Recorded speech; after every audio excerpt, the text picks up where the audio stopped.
What is the greatest unsolved mystery of all time?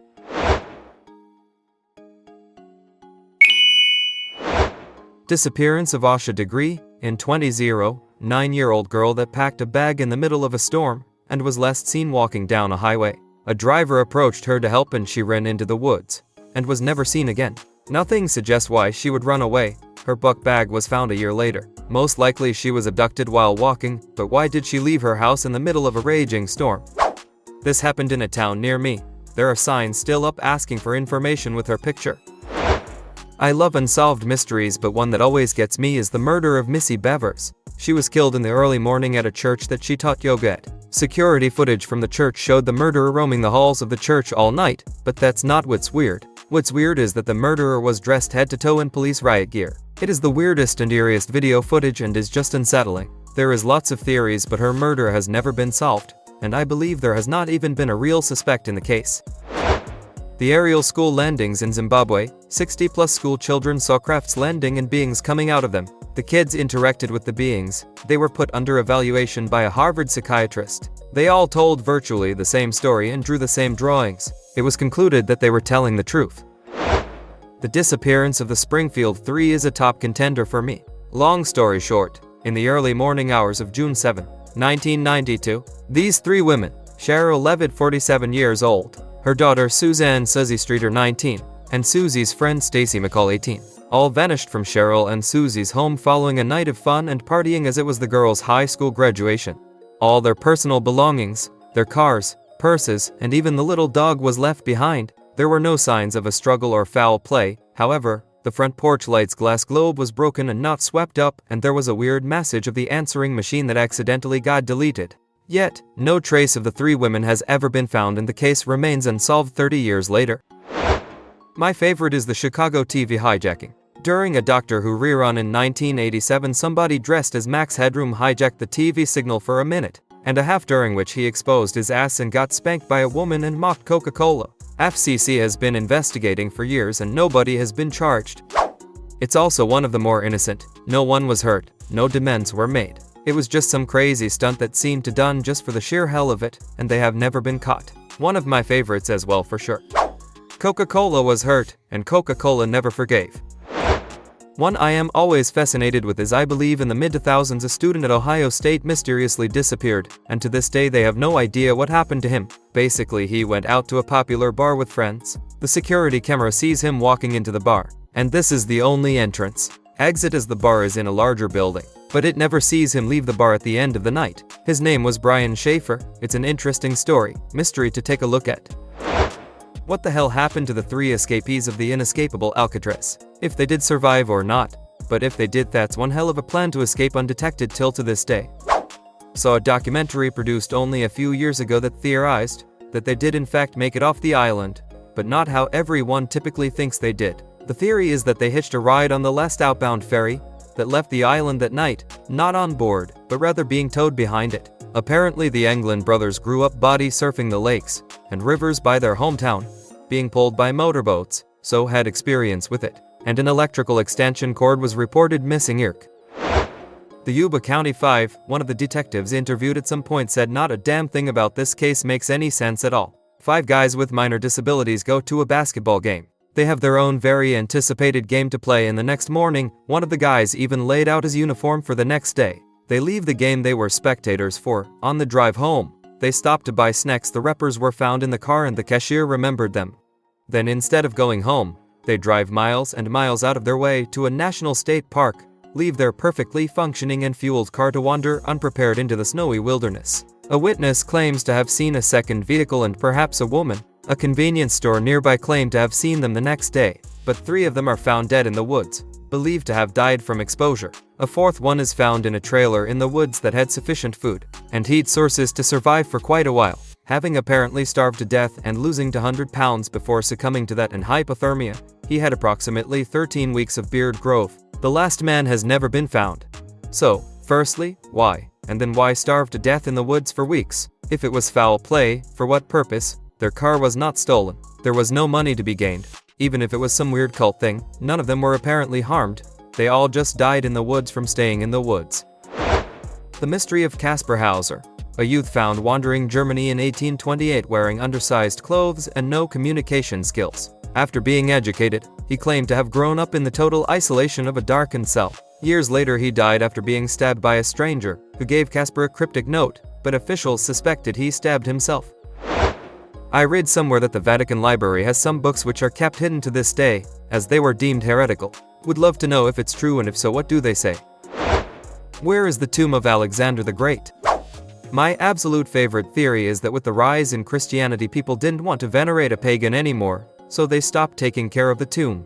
Later, someone claimed that the abandoned tomb was actually the tomb of Saint Mark the Evangelist, the patron saint of Alexandria.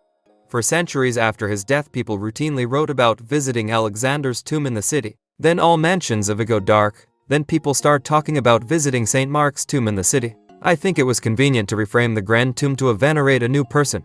The twist is that supposedly in the 9th century, the Caliph of Egypt ordered the tomb of Saint Mark destroyed. Some Venetians in the city then stole the body and smuggled it back to Venice. Saint Mark was also the patron saint of Venice. Venice still has those bones, or at least they have some bones that are said to be those bones. If this theory is true, then his body is in Venice. I would not bet money on it being true, but I so much want it to be true. Source: Mystery Files from National Geographic. America's Lost Child. Akea the Child in the Box. He was discovered in Philadelphia, Pennsylvania on February 25, 1953, having a fresh haircut, nail trims, but had been severely beaten. Police ruled it off as a homicide, and the case is still open to find the murderer. I find the story of the Mary Celeste fascinating. For a more recent one, that Vegas mass shooter, who was a perfectly contented millionaire with a happy life and just opened fire on people from a hotel room. What the fuck was that about? Mary Celeste is the ghost ship, right, where the whole crew just went missing? For me, it's the fact that a big company like Reddit has the shittiest video player to ever play video. The Chicago Tylenol murders in 1982. Who would do such a thing, and why? Was it one person acting alone? Did they do it at the distribution center, or did they go to different locations to tamper with the bottles?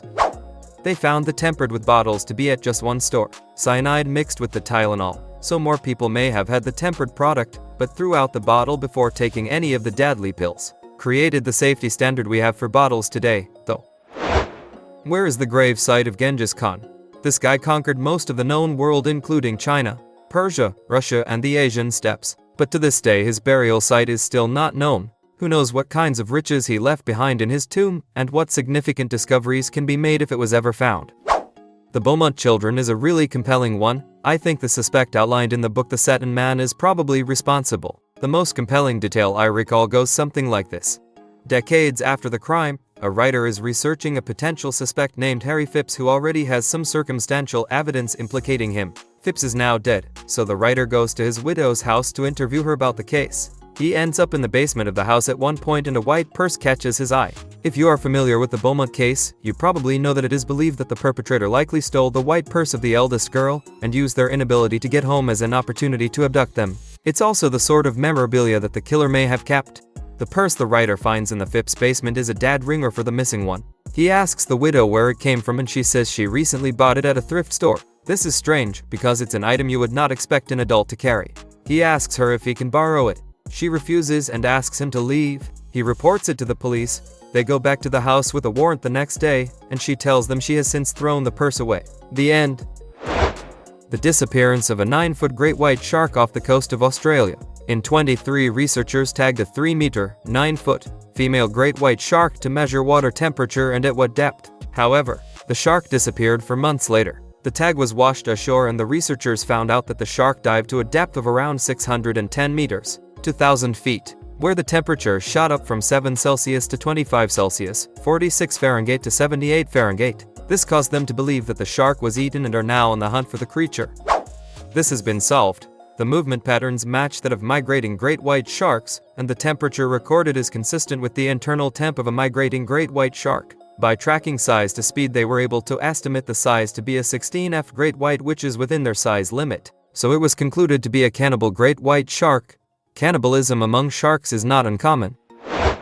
The consciousness. A child is conceived, and at some point, once the brain becomes complex enough, it starts to develop a feeling of self. It starts to perceive itself as the center of something, and everything else is outside. We naturally distinguish the I from the rest of the world. This is a light that goes on in the head at some point, in deep sleep, under narcotics or after injury. The light can flicker or go out. When we die, the thing that is me is gone forever, or is it? Religion says it's not. It's a everyday mystery that gets more mysterious the more we think about it. I find this to be the most fascinating question there is. Who was Jack the Ripper? Laszlo Cravensworth. I have it on good authority that it was Jackie Daytona. Where that weird S that we all drew on our folders in high school actually came from. D. B. Cooper jumps 10,000 feet to the ground. The temperature was -7 degrees. This does not count the wind chill. Had no protection against the elements. Would have landed in the middle of the wilderness. Average parachute fall takes 5-7 minutes. Most likely culprit is that he died of hypothermia in the wilderness and was consumed by wild animals. So we think the universe was created at the Big Bang, where all of the universe's matter was focused in such a small point, and at such a high temperature that it led to the formation of atoms. Our laws of physics, solid matter, etc. Makes sense, but what always confuses me is how did that matter get into that point in the first place? Like, we know energy can't be created or destroyed, but it can't have just existed forever, right? Everything must have a beginning, yet this is sort of paradoxical, because you can't make something out of nothing. Sure, maybe the Big Bang happened due to the collapse of a previous universe or something. In that case, where did the previous universe come from? Keeps me up at night, lol. Either something came from nothing, or something has existed for infinity. One of these scenarios has to be true. Maybe not the greatest overall, but definitely one that's been bugging me for a while. My friend remembers a song from their childhood, but we can't find anything about it anywhere we have looked. We have some maybe misremembered lyrics. In a Spanish garden stands a little tree. In the winter it's a lovely thing to see, for it wears a coat of glistening white. A brand new coat of glistening white. Genuine mystery for us, and kinda crazy that we can't find squat about it online. Why the heck, in the very rare instances of having intercourse in my dreams, it has to be of my overweight third grade teacher in her 50s instead of the hot girl from my office. The forbidden fruit is usually the sweetest. Thanks for watching. Share your story in the comment.